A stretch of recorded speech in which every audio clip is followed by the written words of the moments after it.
Un camion arrêté dans le désert n'est normalement qu'un détail, mais cette fois, il a figé une chaîne entière de dépendances qu'aucune capitale européenne n'admettait ouvertement. Le gel soudain de l'uranium nigérien a détaché le vernis d'indépendance que la France répétait depuis des décennies, révélant une fragilité que ses propres institutions n'avaient jamais voulu nommer. Et tandis que Paris cherchait encore des explications, une interrogation s'est imposée à tous. Comment cette rupture a-t-elle pu renverser la narration? Et pourquoi la voix d'Ibrahim Traoré semble-t-elle accompagner chaque fissure qui apparaît? Une bascule lente, presque silencieuse, venait de commencer. Ce qui commence comme une décision technique peut rapidement devenir un test de solidité pour tout un continent. Car l'arrêt de l'uranium n'a pas seulement révélé un défaut d'approvisionnement, mais une faille structurelle longtemps dissimulée. La promesse implicite de cette enquête est simple.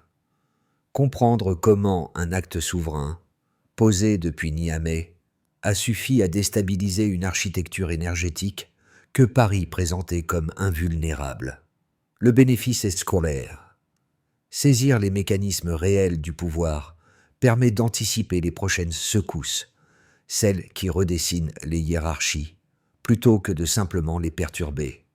Et pourtant, derrière cette crise apparente, un enjeu plus large s'esquisse, celui d'un renversement discret, où les anciennes périphéries adoptent enfin le rôle de décideur. Dans ce mouvement, chaque acteur doit mesurer ce qu'il peut gagner ou perdre, car lorsque la souveraineté devient une ressource, elle attire autant qu'elle inquiète. Un détail passé sous silence dans les premières heures, la rapidité d'exécution nigérienne, devient alors un micro-hook révélateur. Si un seul décret a suffi à ébranler un système entier, que se passera-t-il lorsqu'une coalition plus large se mettra en mouvement? La première fissure apparaît dès qu'on compare deux instants précis. Quelques heures ont suffi pour que plus de 200 millions de dollars d'uranium se transforment d'atouts stratégiques en cargaisons immobiles sous le soleil brûlant. Et dans ce même laps de temps, ce qui semblait être un simple ajustement diplomatique a révélé une dépendance beaucoup plus profonde que Paris n'osait l'admettre. À partir de là, la chaîne des causes et des effets se déploie presque naturellement. Le Niger n'a pas attaqué des infrastructures, n'a pas agité de menaces publiques. Il a simplement prononcé un arrêt immédiat des exportations, et cette sobriété a donné à la décision un poids encore plus lourd. Dans les mines autrefois gérées avec une précision millimétrée, les équipes françaises ont soudain été expulsées, tandis que les forces nigériennes reprenaient le contrôle sans fracas, mais avec une efficacité méthodique.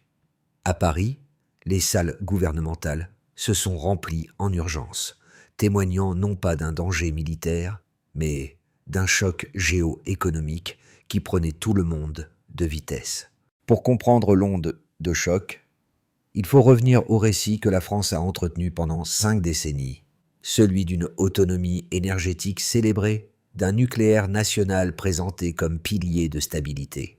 Ce récit s'appuyait sur une idée séduisante, puisque l'uranium ne suscitait pas les mêmes polémiques que le pétrole ou le gaz, il garantissait une indépendance tranquille. Pourtant, derrière cette façade, les réacteurs français dépendaient presque entièrement de minerais extraits dans le désert africain, au fil de contrats hérités de l'ère coloniale. C'est précisément ce contraste entre souveraineté proclamée et dépendance réelle qu'Ibrahim Traoré a su mettre en lumière. Sa lecture, qui passait pour une provocation lorsqu'il affirmait que la France avait besoin de l'Afrique plus que l'inverse, prend désormais un relief nouveau. Car lorsque le Niger a cessé d'alimenter la machine, le mythe s'est effondré plus vite que les stocks ne pouvaient être remplacés. Ainsi, ce mini-reveal n'est pas un point isolé. Il ouvre un panorama où chaque maillon du système français apparaît vulnérable dès qu'un pays africain décide de changer les règles du jeu.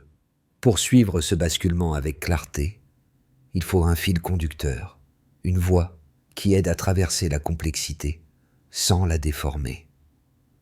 Ce rôle revient naturellement à une perspective neutre, celle qui observe les décisions, leurs effets immédiats et la manière dont elle se répercute sur les acteurs impliqués. À travers cette lentille, les premiers impacts deviennent lisibles, non comme des chocs isolés, mais comme les signes avant-coureurs d'un mouvement plus vaste. Le premier cas se trouve dans la réaction d'Orano, longtemps considérée comme l'instrument le plus puissant de la présence française dans l'uranium sahélien. En quelques heures, l'entreprise est passée d'une position assurée à un état de paralysie totale. Permis gelés, accès aux mines retirés, convois immobilisés. Les équipes locales, qui fonctionnaient selon des protocoles établis depuis des décennies, se sont retrouvées privées d'instructions claires, révélant une dépendance opérationnelle rarement visible au grand jour. Le second cas émerge du côté nigérien. Contrairement aux prédictions de nombreux analystes occidentaux, l'arrêt n'a pas provoqué de chaos interne. Au contraire, la transition s'est déroulée avec un calme presque déconcertant. Les forces nationales ont repris les sites, la communication officielle est restée concise, et les décisions ont été appliquées avec une cohérence qui surprend pour une manœuvre d'une telle ampleur. Cette discipline a donné à la démarche une légitimité accrue, transformant un acte de rupture en démonstration de maîtrise. En observant ces deux scènes côte à côte, une conclusion précoce s'impose. La souveraineté agit vite quand elle est assumée pleinement. La séquence démarre sans préavis. Le Niger publie un communiqué bref, sans emphase, qui annonce l'arrêt total des exportations d'uranium vers la France. Le geste paraît simple, presque administratif, mais il déclenche la première onde du mécanisme Quichua. En quelques minutes, les convois d'Orano s'immobilisent. Les chauffeurs reçoivent l'ordre de ne plus avancer d'1 mètre. Les unités de sécurité nigériennes remplacent que les gardes habituels, reprenant chaque poste avec une précision froide. Le désert ne bouge pas, mais l'équilibre énergétique d'une puissance européenne vient de vaciller. À Paris, l'effet est immédiat. Les cabinets ministériels s'illuminent en urgence. Les conseillers convoquent les dirigeants d'Orano pour comprendre si l'information est exacte ou s'il s'agit d'un bruit de terrain mal interprété. Les confirmations arrivent les unes après les autres. Les ministres comprennent que l'annonce n'est ni un avertissement ni un message négociable. Le Niger a fermé le robinet sans condition préalable. C'est la première cassure d'une chaîne que l'on pensait immunisée contre ce type de rupture. Le Quichua laisse place au chaos-trao. Les salles du palais de l'Élysée s'animent. Les spécialistes de l'énergie calculent les marges restantes. Les analystes projettent des scénarios de tension sur le réseau. Les responsables du nucléaire évaluent la durée pendant laquelle les stocks stratégiques peuvent amortir le choc. Les conclusions ne rassurent personne. Ce n'est plus une contraction temporaire, ce n'est plus un simple ralentissement logistique. C'est une coupure à la source. Pendant ce temps, au Sahel, la dynamique prend une autre forme. Les dirigeants nigériens traitent l'événement avec une fermeté inhabituelle pour un dossier aussi sensible. La transition se déroule dans un calme qui contraste avec l'intensité française. Les militaires prennent place sur les sites miniers. Les dépôts se sont scellés. Les dossiers administratifs changent de main. L'État reprend le contrôle, non par la force spectaculaire, mais par la constance institutionnelle. Cette maîtrise crée une nouvelle forme de narration, celle d'une Afrique qui n'agit plus sous pression, mais par choix. C'est à ce moment-là qu'Ibrahim Traoré entre dans le champ du chaos-trao. Depuis Ouagadougou, il soutient publiquement la décision du Niger. Il rappelle que la dépendance française, longtemps dissimulée derrière un discours d'indépendance nucléaire, repose sur des matières premières extraites du désert africain. Sa prise de parole n'est pas un simple commentaire. Elle devient une articulation politique. Elle transforme une décision nigérienne en symbole régional. Elle donne au geste une profondeur supplémentaire, une signification qui dépasse les frontières nationales. Dans la région, l'écho se répand rapidement. Les populations du Mali, du Burkina Faso et du Niger voient dans cette rupture un moment rare, où l'histoire ne se contente plus d'être subie. Les rues de plusieurs capitales se remplissent de slogans et de déclarations improvisées. Le geste n'est pas perçu comme une agression, mais comme une affirmation. Le Sahel découvre qu'il peut imposer son tempo au lieu de le subir.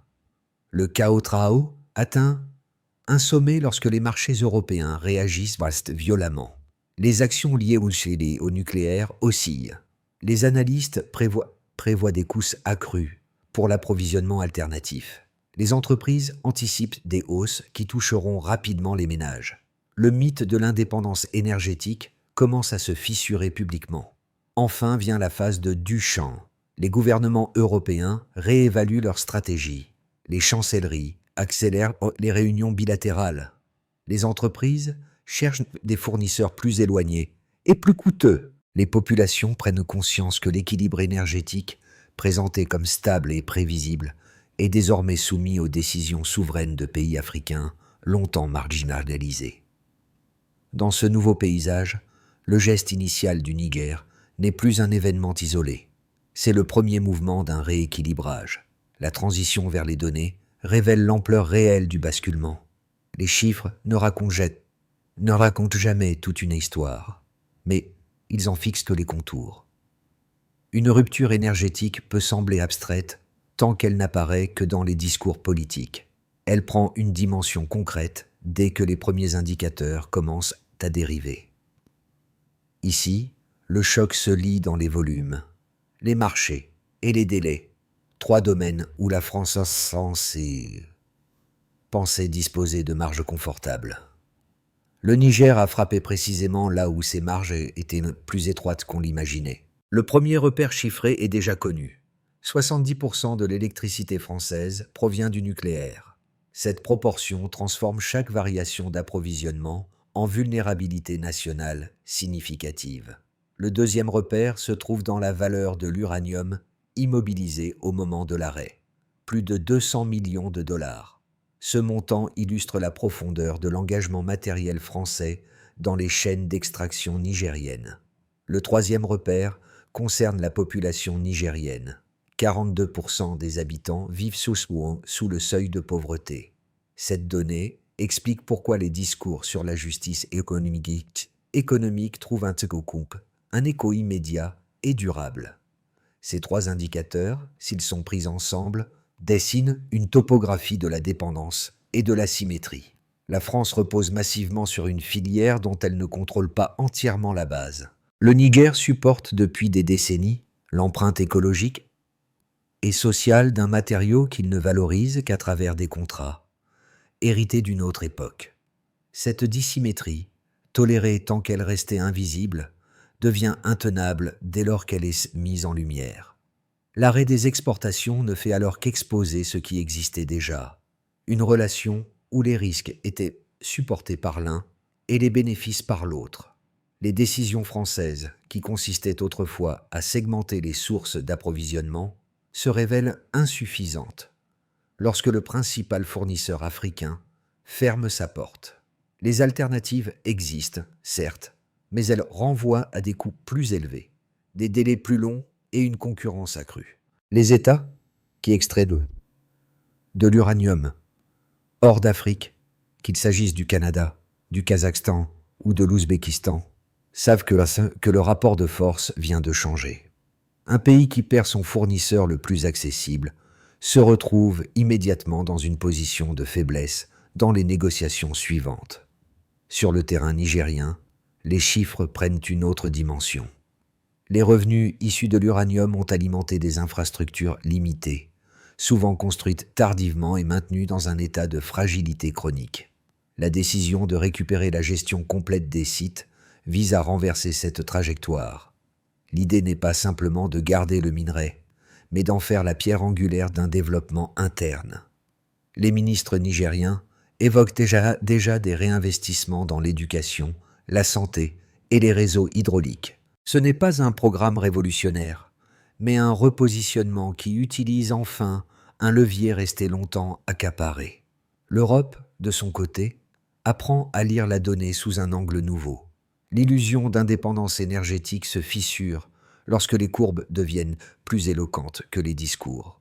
Les marchés financiers sensibles à la moindre perturbation, réagissent peut-être par des fluctuations qui trahissent une inquiétude structurelle. La vulnérabilité n'est plus théorique. Elle a désormais une valeur mesurable. Dans cet environnement désormais instable, une conclusion centrale s'impose. Les chiffres ne sont plus neutres. Ils redessinent le pouvoir. Le débat autour de la décision nigérienne s'est structuré autour de deux positions majeures, chacune portée par des arguments cohérents. La première, souvent relayée dans les cercles diplomatiques occidentaux, affirme que l'arrêt de l'uranium représente une manœuvre risquée. Selon cette lecture, un pays à l'économie fragile ne peut se permettre de rompre un partenariat qui assure la stabilité d'une partie de ses revenus.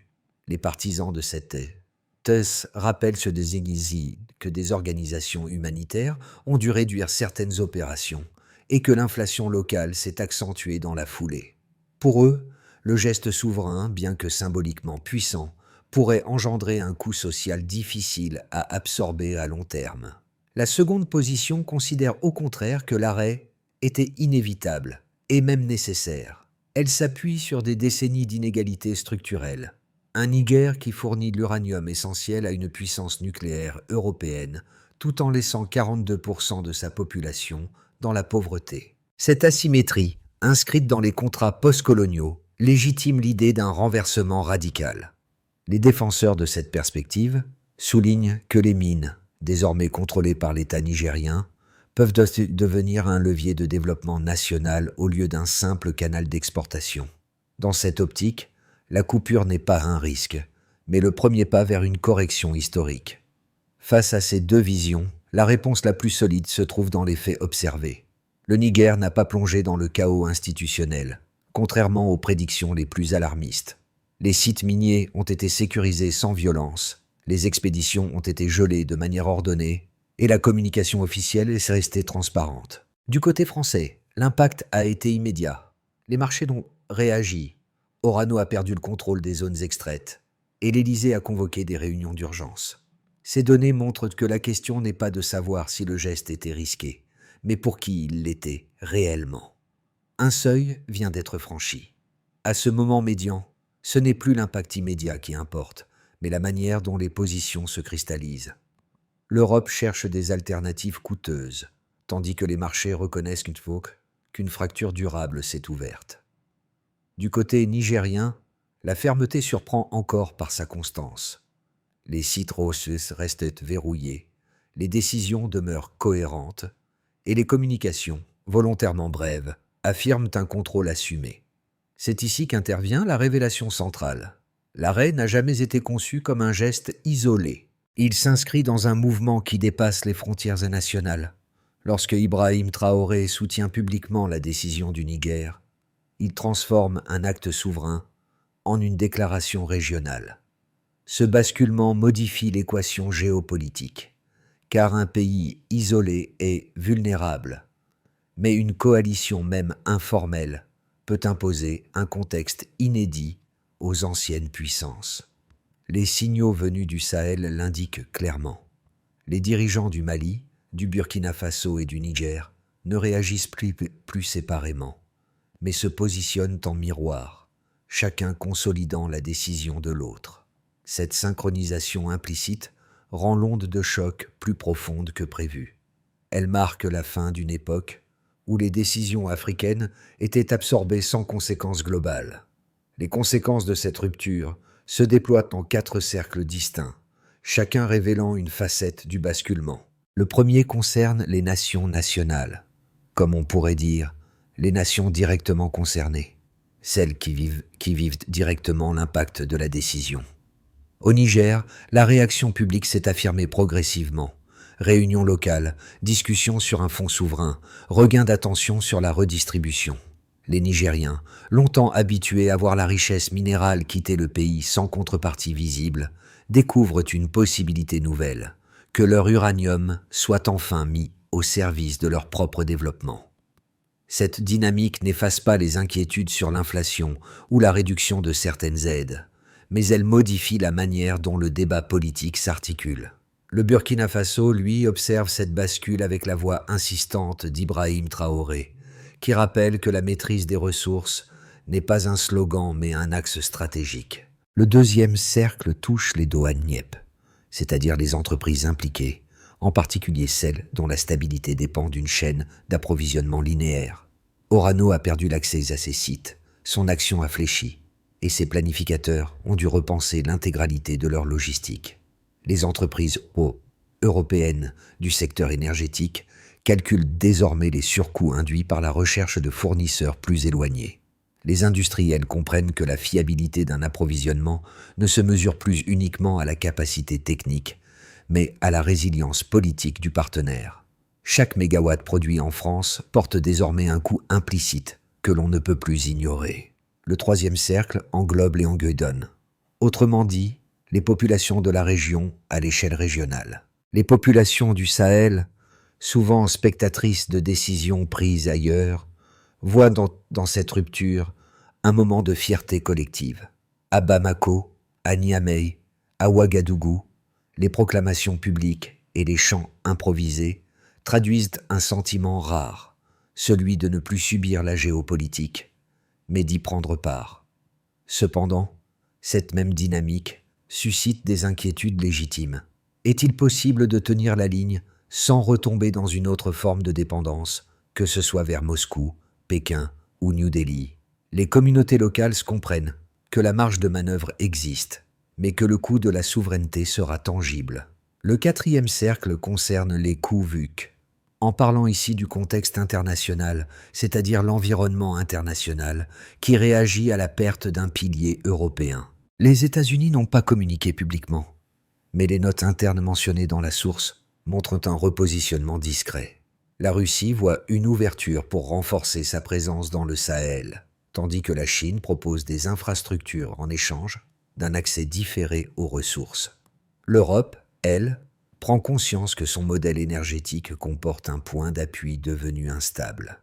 Les capitales européennes débattent de diversifier leurs sources, de réactiver des infrastructures anciennes ou de renégocier des accords stratégiques sous une pression nouvelle. Ces 4 cercles révèlent que l'impact dépasse largement les frontières du Niger.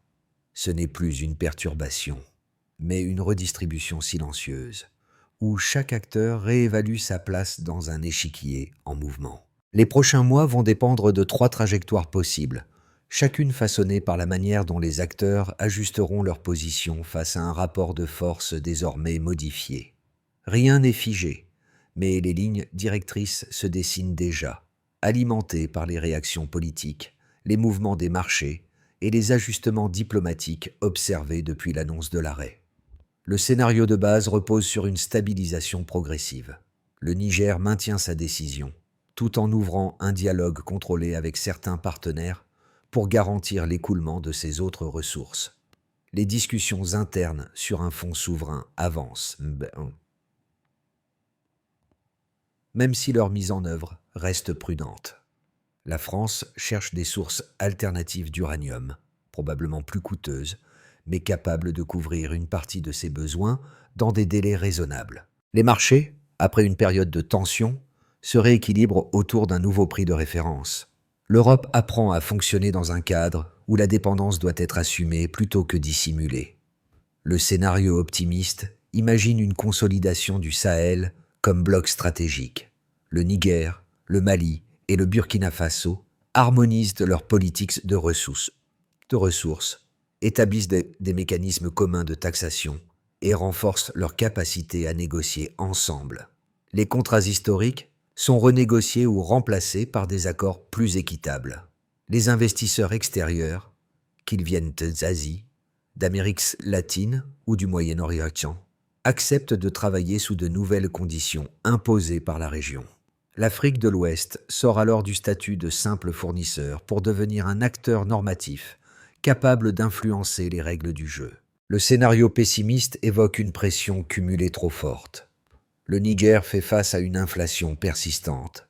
Certaines aides extérieures ne sont pas rétablies et les investissements promis tardent à se matérialiser. La Russie, la Chine ou d'autres puissances introduisent des offres attractives mais structurantes qui recréent des formes différentes de dépendance. La France durcit sa position diplomatique. L'Europe accélère les négociations avec d'autres producteurs. Et le Sahel risque de se retrouver pris dans une nouvelle géopolitique d'extraction qui limite son autonomie réelle. Dans ces trois chemins possibles, une recommandation se démarque. Pensez la souveraineté comme un processus, pas comme un acte ponctuel. À ce stade, la question ne concerne plus uniquement les capitales politiques ni les entreprises qui calculent leurs pertes.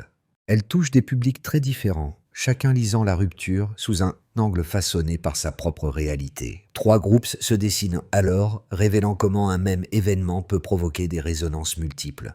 Le premier groupe, celui des personnes engagées dans les débats sociopolitiques, pour celles et ceux engagés dans les débats sociopolitiques, voit dans la décision du Niger un signal fort. Pour elles, la souveraineté n'est pas une abstraction théorique, mais un outil concret permettant de redessiner les équilibres historiques. Elles suivent de près les réactions des États, la manière dont les discours évoluent, et comment les anciennes puissances réinterprètent soudain leur propre fragilité. Ce public est sensible aux implications à long terme et considère l'événement comme un possible point de bascule. Le deuxième groupe rassemble les citoyens préoccupés par leur quotidien économique. Pour les citoyens concernés au quotidien, ils ne s'intéressent peut-être pas nécessairement aux déclarations géopolitiques, mais aux répercussions sur les prix, les emplois et l'accès à certains services. En Europe, ils redoutent les hausses de coûts énergétiques. Au Sahel, ils espèrent que les bénéfices tirés de l'uranium seront enfin réinvestis localement. Leur regard reste pragmatique. Ce qui importe, c'est la manière dont la décision influence la vie de tous les jours. Le troisième groupe correspond aux observateurs à distance. Pour les observateurs plus éloignés, ceux qui suivent la dynamique africaine, avec curiosité mais sans implication directe. Ils voient dans cette rupture un chapitre supplémentaire d'un monde en recomposition, où les pays longtemps considérés comme périphériques acquièrent une centralité nouvelle. Pour eux, l'arrêt de l'uranium n'est pas un conflit isolé, mais un symptôme des changements globaux qui redéfinissent hiérarchie et alliance. Ces trois regards, mis ensemble, montrent qu'une même décision peut modifier à la fois les imaginaires, les budgets et les perceptions. Pour transformer une rupture en trajectoire durable, il faut plus qu'un geste souverain. Il faut une méthode capable d'éviter que le court terme n'absorbe l'élan initial. Les pays concernés, en particulier le Niger, le Burkina Faso et le Mali, disposent déjà des éléments nécessaires pour consolider leur position. La question devient donc celle de la coordination, du calendrier et des garanties institutionnelles. C'est dans cette optique qu'un parcours en 5 étapes se dessine, inspiré des signaux présents dans la source et des discours relayés par des figures comme Ibrahim Traoré. Pour commencer, consolider le contrôle interne, la maîtrise des sites, la stabilisation des équipes locales et la transparence des premières décisions créent le socle indispensable à toute stratégie régionale. Ensuite, mettre en place un cadre commun, Sahel, une harmonisation des taxes, des prix de référence et des modalités d'exportation réduit les risques de concurrence interne entre pays voisins. Puis, construire un fonds souverain protégé. Les revenus tirés de l'uranium peuvent alimenter un mécanisme transparent, contrôlé par une entité mixte civile-technique, avec des audits réguliers pour éviter les dérives. Par ailleurs, diversifier les partenaires sans recréer une dépendance. La Russie, la Chine ou l'Inde peuvent proposer des accords attractifs, mais ceux-ci doivent être conçus comme des compléments, non des substitutions hégémoniques. Enfin, investir dans les capacités locales. Le développement des infrastructures, des formations techniques et des chaînes de transformation régionale permet d'augmenter la valeur captée dans le Sahel. Dans ce schéma, une idée domine. La souveraineté n'existe que si elle se mesure dans les résultats concrets.